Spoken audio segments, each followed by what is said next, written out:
Hi everyone, Chris from Divine Key, coming to you to chat about some spiritual stuff. Dealing with some allergies, so my eyes are a bit lunked out today. Not sure what's going on with the weather. But today we're going to talk about grounding and what that means. Often we hear that grounding. The answer to everything is, grounding. So that's what we're going to chat about today. So let's see what the weather's looking like outside. It's a little cloudy today. And if you're listening to this on my podcast, then welcome and please like and subscribe. And so let's get into it. Grounding. This topic is kind of interesting because I do believe that grounding is important. And grounding can mean so many different things depending on who you're talking to. So, some of the things that grounding could mean, depending on who it is it could mean taking a walk barefoot outside and really literally grounding, feeling the earth under your feet, getting your toes in the sand, getting your toes in the dirt, walking in a forest, walking in a field, anywhere where you are in the middle of nature and you become in tune with Mother Earth. That is one form of grounding. Another form of grounding is related to the chakras. So, if you're not familiar with chakras, um, the most common way of looking at it is there are seven main energy points in our bodies that people typically talk about. There are actually a lot more energy points, but the main seven that people talk about are the chakras that go up the center of your physical body. So, starting at the top of your head is your crown chakra, then moving down to the middle of what you would consider people imagine would be in the middle of your forehead is your third eye. Then the next one would be your throat chakra, then your heart chakra, and then moving down to just above your belly button would be your solar plexus chakra. Then down around your hip area is your sacral chakra. And then finally, at the very bottom base of your spine would be considered your root chakra. And when we talk about grounding in relation to the chakras, we're talking about connecting the root chakra. It's the root of all things. It is the basis of life. So what that means is like all the things you need to be comfortable in life, which is shelter, food, water. Those are the things that are contained within the root chakra. So when we talk about grounding, there can be maybe you have a meditation that talks about the most one of the most popular ones is a tree uh, imagery in a meditation, which as you go into the meditation, there's a description of you being a tree, and as you breathe, then you extend roots out your root chakra into the earth, all the way down into the center of the earth, and connect to the heart of the earth and Gaia, whatever you want to call it. And then you pull that energy up into your physical body and you become tethered, you become connected through your energy center to the energy of earth. So that would also be considered grounding. Some uh, people I know have gone through a process where they use a chakra mat, where I believe there's different energy centers and lights that can help you energize and connect to certain chakras. So that would be the root chakra once again. When I'm doing a Reiki session with somebody, I ground them in two ways. One of them is I work at the base of their spine in that area and energize that root chakra where we imagine it to be in our physical body, but then also our feet.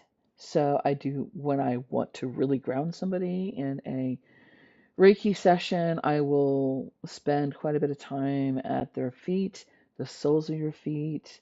I will cross my hands uh, so that the energy can be more balanced at the root and feel more within the body of earth is what we're going for when we talk about grounded. So when you, and that's the lower chakra, so the root chakra, the sacral and the solar plexus, those are lower chakras, and lower meaning that they are closer to earth, to 3D, to the reality, to what I would consider pentacle energy in the tarot. All of that is earth energy and grounding, hence earth grounding, it makes sense. All these things are interconnected. The words will change, but they're all talking about very similar things. And when you feel all up in your head or at a loss or you're not sure, out of focus, all those things, people come back and say, well, ground, be grounded, enter it grounded. So grounding is a good thing. I'm not naysaying grounding. I'm not saying you shouldn't be grounded. And I'm not saying you shouldn't have a grounding practice. All those are good things. Part of that I want to also throw in here because it just popped into my head is when we talk about grounding, it could also be in relation to what we consume. So, like if you want to become more grounded, then root vegetables, things that come from the earth, that grow and prosper within the earth itself.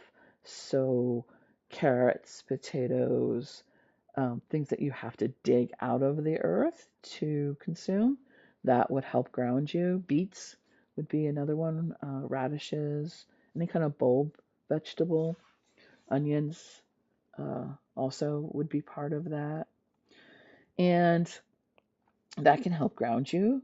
A long time ago, back in the 80s, was I read something about if you put your drinks in a ruby glass, a red colored glass, that would also ground you, energize that chakra. Because as whatever it is you're drinking is in that ruby glass, then it absorbs the energy of red, which is a grounding color. You can have crystals to help you be grounded too. So, any kind of red, crystal red is associated with the root chakra in most philosophies. So, when we think of root chakra, we think of the color red often. And so, red things, wearing red, having a red stone, um, like red jasper is a good example of a good grounding stone, and also black. So black is grounding. Black stones can be very grounding. Tourmaline, jet. Um, there's some others that can be helpful that have additional attributes as well, but they can all ground as well and clear. So grounding is a great thing. Now, when I'm talking to people, often in my coaching, when people talk about grounding and that's their answer, and it doesn't seem to be working. So here's the key, right? When all the things that you've tried to ground, all the things that you've tried in whatever guru is telling you that you should ground, and grounding energy is the best way to do it, and it doesn't seem to be helping. It doesn't seem to be alleviating what it is that you're trying to release, or it doesn't seem to be making you feel better in some way, then I would say instead of grounding, you need to focus on centering. So, centering is my go to when I feel off. And centering differs from grounding because centering is within you. Grounding, we often look outside of ourselves. All the things I just described are external to our physical body. What I'm speaking of is centering within your physical body. We are humans living in a 3D world in an earth capacity, and we are part of this. We are part of Earth. There's a piece of us that is part of Earth. So we have that within us. And the chakra itself, right, the root chakra, is within us. Although when we talk about the root chakra, we talk about how to activate it external to us, which is interesting. So when I talk about centering, I am really talking about going within your center of your being. So not necessarily a particular chakra, although if I were to name a chakra that I would be working with when I talk about centering, it would be somewhere between the heart chakra and the solar plexus, like a combination, like where they would overlap is where I would say your center is. It's also been taught in some places that that is where the Akashic records live, in that kind of heart space. I'm going to call it a heart space, although it's not fully heart, it also engages the solar plexus energy. So when I'm talking about centering, I'm talking about going into that part of you that maybe is where people believe your soul lives, or the very essence of who you are. So how do you do that? How do you center? Well, you a big piece of it is to allow yourself some silence. It's to allow yourself to be still. Yes, I know it's crazy. In this world, being still is very difficult to do. I think that in some ways that's become easier since 2020 for some people because they began a practice then while things were shut down. And we were kind of forced into stillness in a lot of ways during that time. And I think it happened also, this is a sidebar, but I think that maybe 2020 happened because we needed that. We were fast tracking to implosion. So um, as a culture, as a society, so we needed something to put the brakes on, and that in essence did it. Good, bad, or however it played out in our individual lives as a collective, I think it was needed to put the brakes on. So back to being centered. In order to center, you need to have the ability to disconnect from external stimulus. So that can be meditation. Does not have to be meditation though. It's kind of funny because we've even taken meditation and we've made it an active thing. So guided meditations, we're imagining we're in a field by a stream and the clouds, and all of that is engaging us and not giving us stillness necessarily. So, and stillness is not ignoring everything that comes into our head, but it is being able to breathe through anything that shows up and not engaging with it. Not it's acknowledging it, but not engaging with it, right? That's what I'm talking about when I'm talking about centering. So you can get there with breathing. There's definitely breathing techniques in a yoga um, practice. Now, I have not been taught officially yoga. I have been taught some breathing practices that help. And um, if you're interested in that, I would say go seek out a yoga teacher and ask for a breathing exercise that can center you. And one of them is the Hamsa, which is breathing in and out through that area of your body that I was talking about being centered out of where your heart chakra would be in your solar plexus. is to breathe in and then breathe out through your heart chakra. Um, and all of these take practice. So, like, all of this may be like, oh my God, I don't know what you're talking about. And that's why there's teachers out there. So, I'm sure if you Google, you will find someone who can teach you techniques to help you center.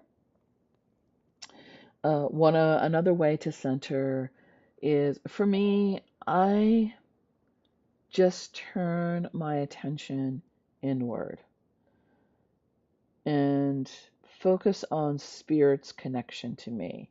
So I center when I read or when I do my work. So that's reading tarot, reading runes, doing Reiki. All of those times when I'm connecting to spirit, I'm actually centering myself.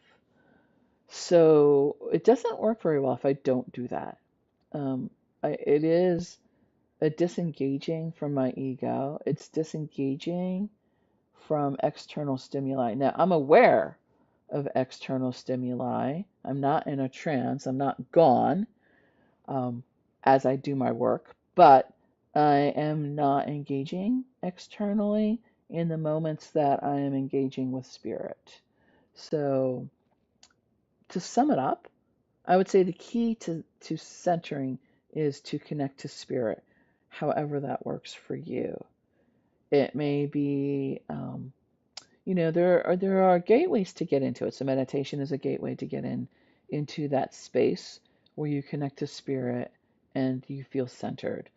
There is the mala beads. So for a while I was working with a mala bead because I was in a high stress situation in my life and I couldn't seem to like let go or relax.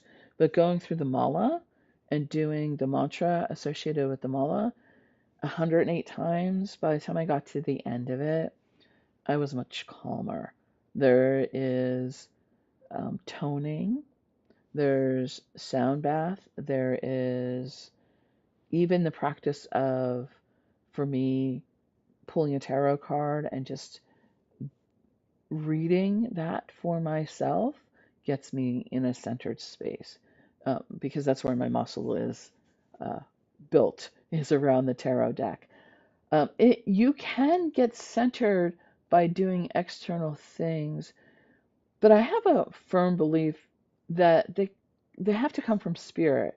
So a creative endeavor can be a grounding kind of activity, although ideally going being centered,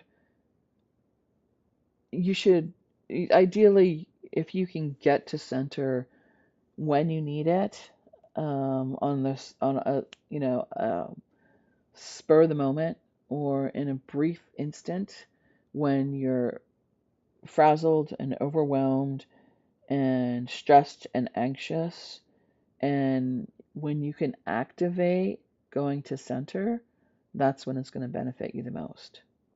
It's in those moments of stress, it's in those moments of confusion. It's in those moments of chaos and anxiety where being able to center is going to benefit you the most.